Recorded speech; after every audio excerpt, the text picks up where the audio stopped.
Amigos televidentes, muy buenos días. Una vez más, bienvenidos a nuestro programa Salud sin Fronteras, Construyendo Caminos. Hoy tenemos como invitada a Diana Sánchez, una persona que ha venido trabajando durante mucho tiempo el tema de primera infancia.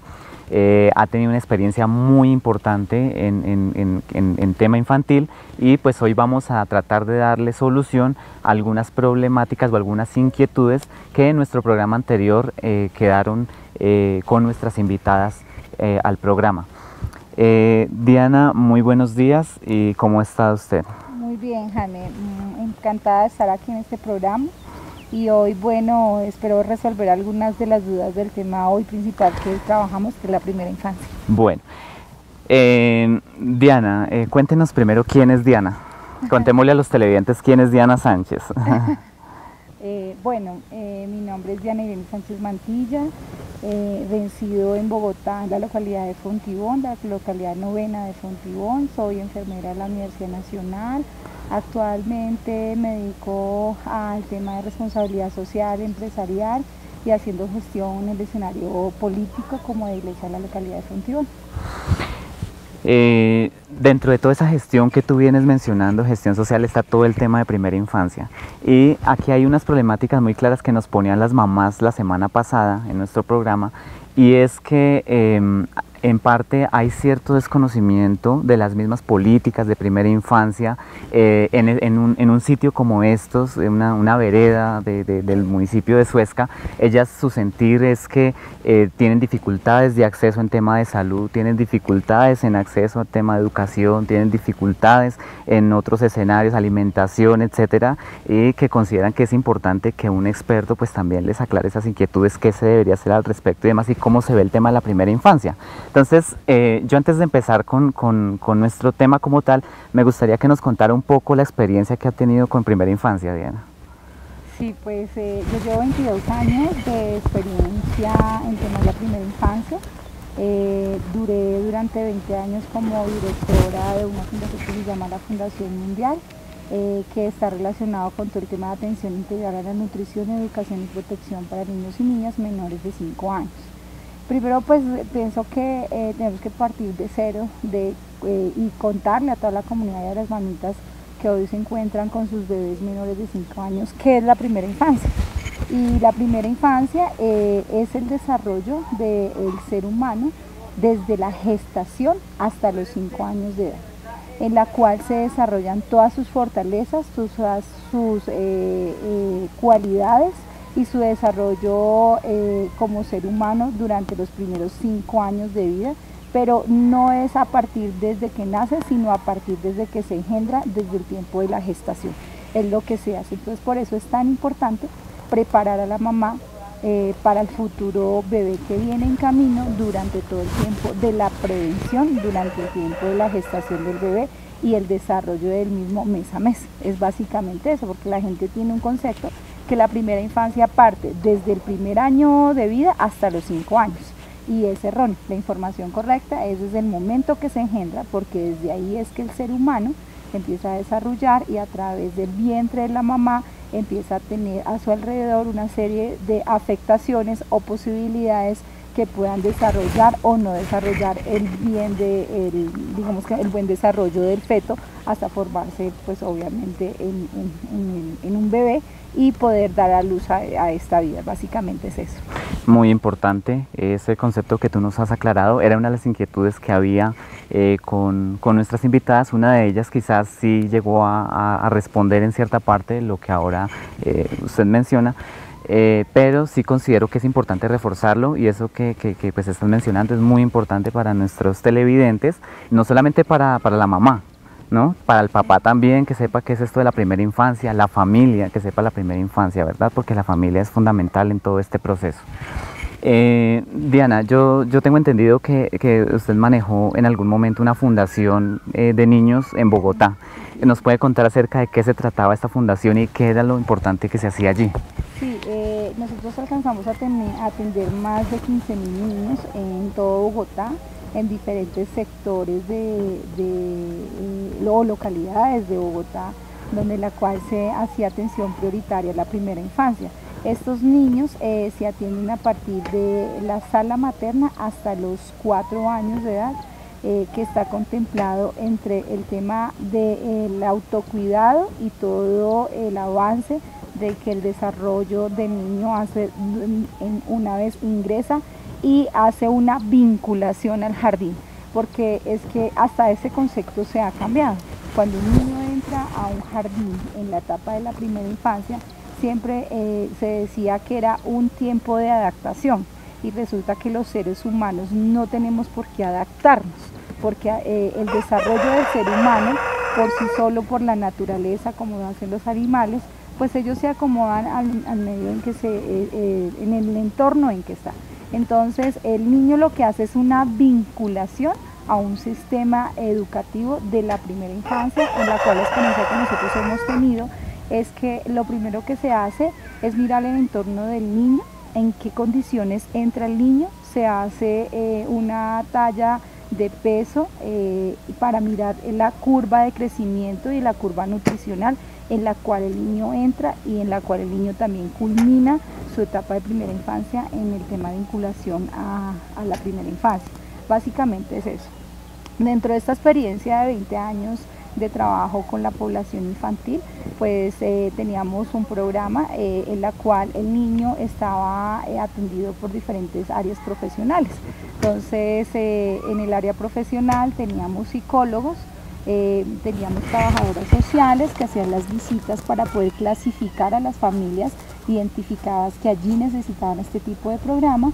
Teníamos nutricionistas que no solamente hacía el trabajo del tema de buenas prácticas de manipulación de alimentos en el área de alimentación o cocina de las señoras que se hacían cargo de la preparación de los niños, sino también ella hacía la parte de salud, no solamente en acompañamiento con los niños dentro de la institución, sino también en acompañamiento con los padres de cada uno de los niños, para poder darle buenas prácticas de manipulación de alimentos, el tema nutricional, porque la responsabilidad de la institución en la cual pues yo representaba en su momento estaba en un horario de 7 de la mañana a 5 de la tarde.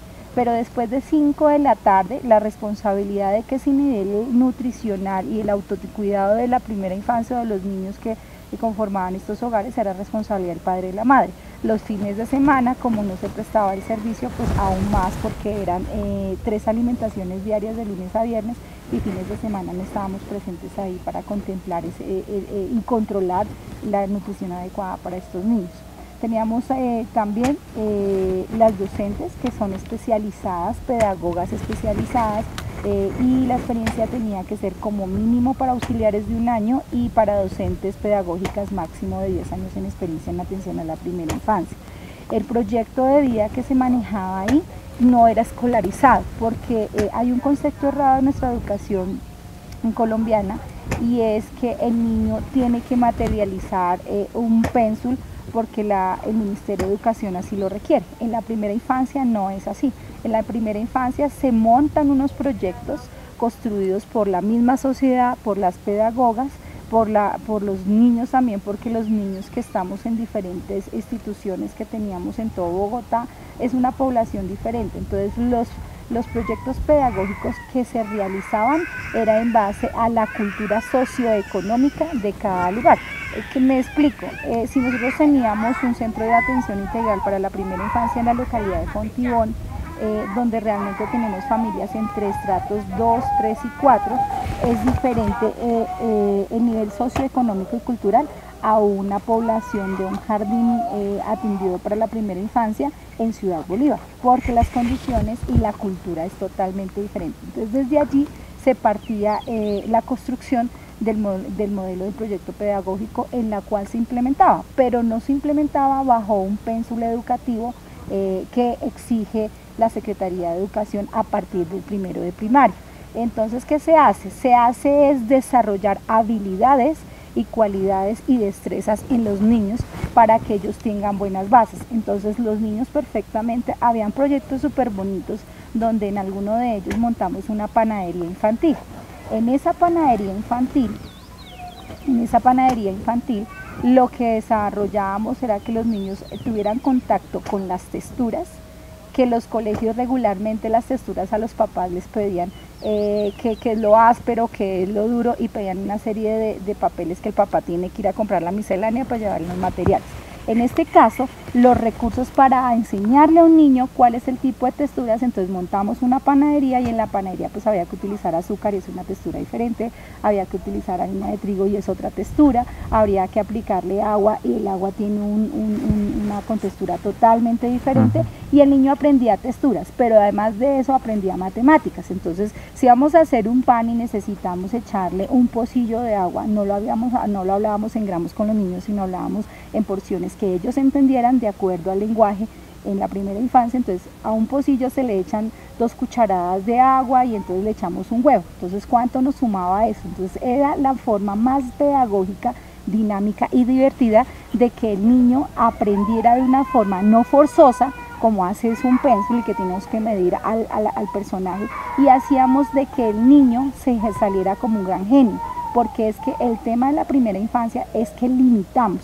Y cuando un docente limita a un niño de que la A tiene que ser la A y no puede ser de otra manera, y el niño puede pensar que la A la puede hacer de diferentes maneras, ahí es cuando nosotros, el ser humano y el pedagogo, limita al niño a su desarrollo. Y entonces por eso terminamos nosotros por desertar en la época ya de la primaria y el bachillerato al tema de educación, porque no nos imponen, y el ser humano por naturaleza nace libre, no nace en imposición. En ese orden de ideas, el niño desarrolla otra serie de actividades que lo que queremos sacar es niños genios. Y yo puedo llegar a durar acá 10 horas, si quieren, contándoles 20.000 experiencias, de las cuales los proyectos pedagógicos nacen de ahí, de la creatividad, proyectos pedagógicos en el medio ambiente. Entonces enseñamos a los niños que deben de reciclar, y la tarea era traer una cubeta de huevos y con eso poder hacer casitas de cartón. Hacíamos, no necesitábamos pedirle a los papás que nos trajeran las paletas para poder pintar, sino con las mismas cajas de cartón echábamos las témperas, y los niños utilizaban con sus propias manos la forma de pintar de una manera abstracta para manejar todo el tema de motricidad fina y delgada, sin necesidad de utilizar pincel. De esa manera el niño se volvía más creativo.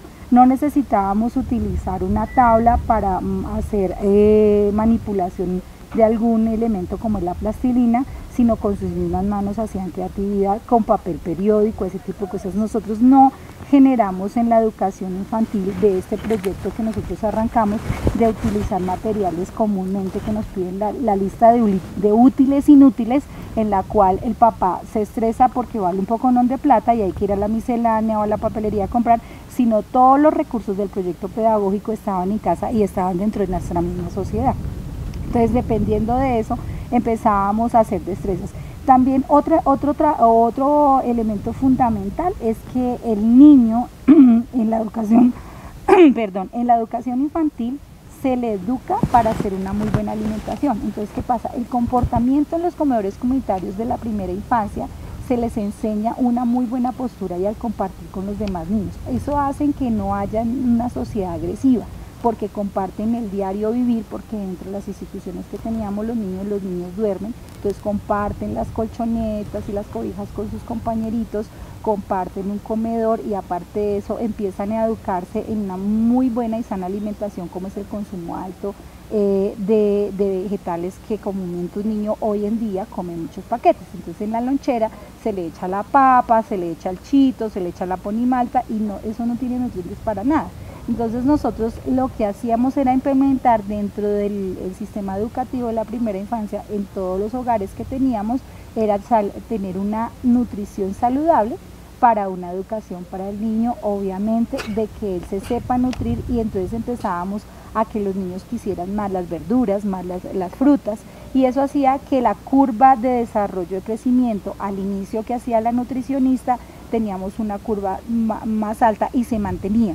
Pero cuando salíamos a vacaciones, que es tiempo de diciembre y enero, que sale una vez al año, porque no salimos en Semana Santa, no salimos a mitad de año, como lo hacen la mayoría de instituciones, nosotros salíamos en diciembre. Cuando regresaba el niño, ahorita por esta época, vuelve y se pesa y se talla, y vemos que el nivel se va bajando en algunos casos, cuando los papás no son juiciosos con todo el sistema educativo nutricional que la profesional de turno que esté en la institución está adaptada para capacitar al papá, para ser consciente, y no son juiciosos.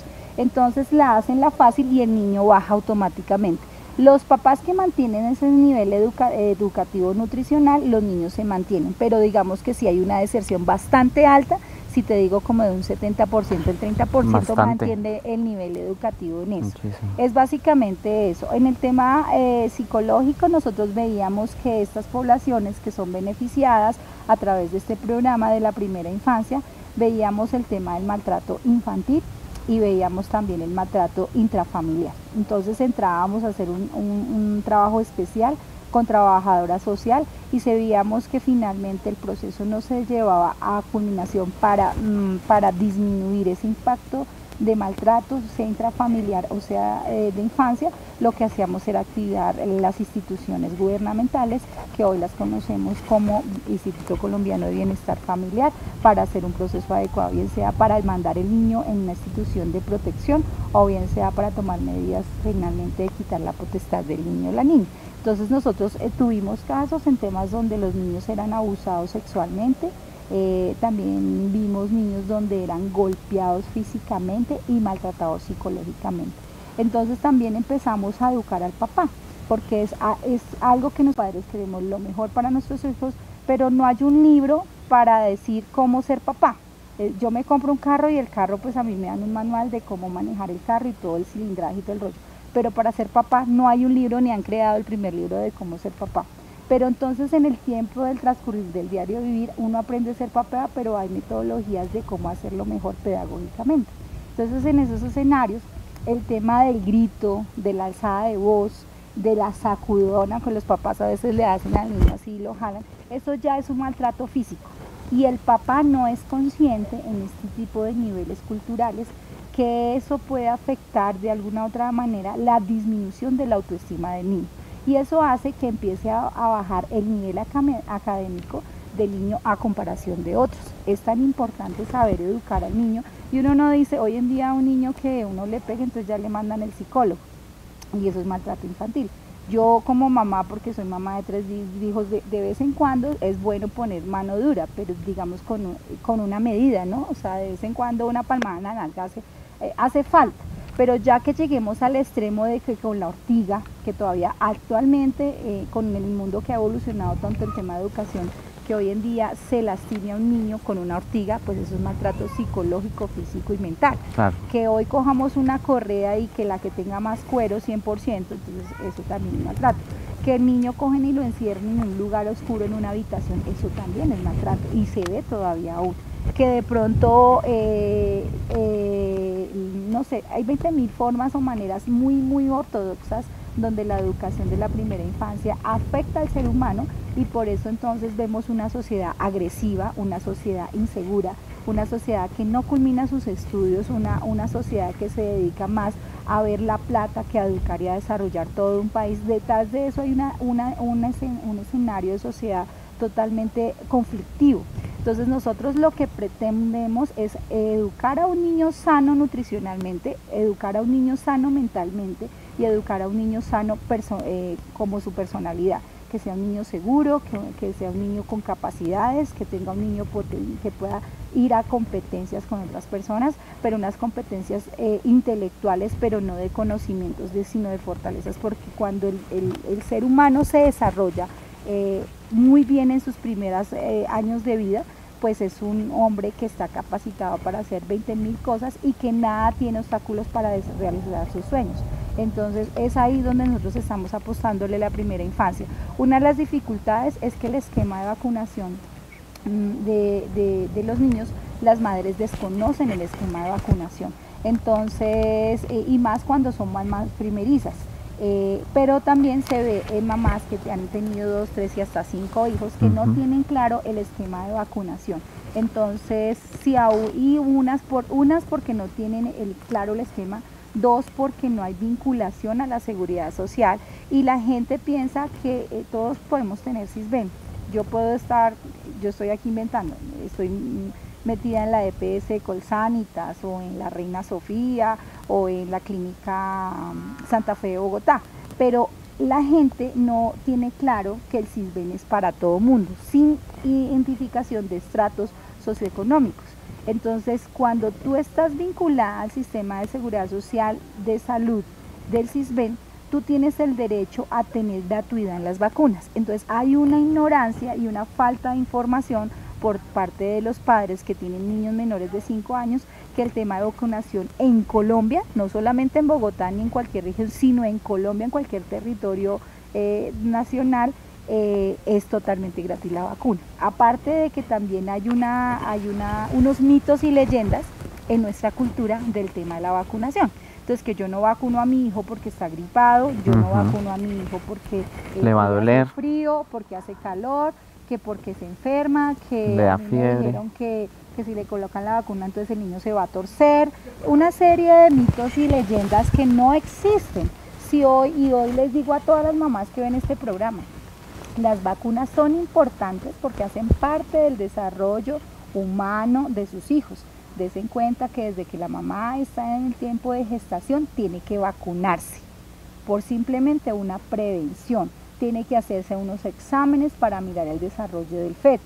Entonces, en ese orden de ideas, si yo me vacuno como mamá en el momento de la gestación, ¿por qué no el bebé en un momento dado, cuando nace y da luz a este mundo, tener que hacer todo el proceso de esquema de vacunación para que su niño tenga una salud realmente fortalecida y que realmente no se queden esos estigmas en la cabeza de que no vacuno porque no estoy vinculada a una EPS? Pongando las vacunas, si tenemos un centro de salud cerca aquí a Ovejeras, como es Huesca, y vamos hasta allá, sin necesidad que yo esté vinculada al Sisbén o a una EPS, automáticamente los funcionarios públicos del área de la medicina en el centro de salud de Huesca tienen la obligación de vacunar a su hijo y no tiene ningún costo. Eso es una gran mentira, no tiene ningún costo.